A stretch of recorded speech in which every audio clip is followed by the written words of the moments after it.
de lado. Ó. Olha, Verá, que engraçado. Olha o pescoção, ó. O pescoção.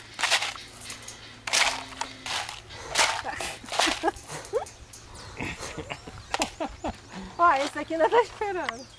Ele Cara, tá olha o olho do esperança, bicho, que bicho engraçado. Velho. Olha. A foto não vai ser. Deixa o Bernardo segurar por baixo, ó. Segura por baixo. Cuidado. Viu? Parece a serpente de duas cabeças. Quer ir andando? Vamos andando. Ó. Me dá aqui, Paulo, que eu vou filmar um pouquinho mais perto. Olha lá, Vai. Bernardo. São fortes. Joga ali, ó. Joga. Joga Olha, aqui, o ó. outro tá mais de câmera. Hein? Ai, meu Deus, não vai dar certo. Né? Olha como é que o pescoço dobra. Ó, ó, olha lá, Bernardo. Olha o tinto. Onde é que...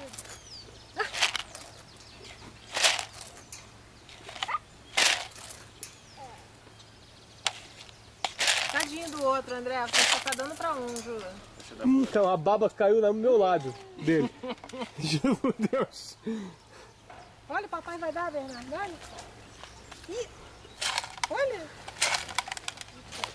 É muito pré-histórico, né, esse ser. Muito pré-histórico, muito pré-histórico.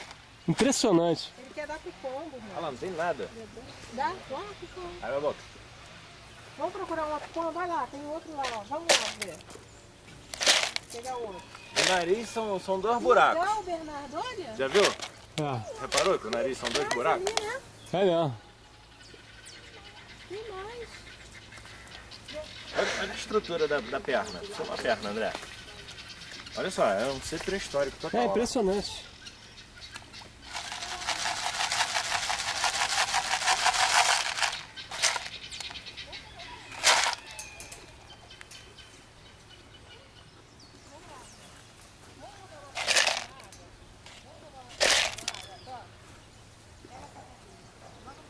Ele tá bem cabreiro com a câmera também.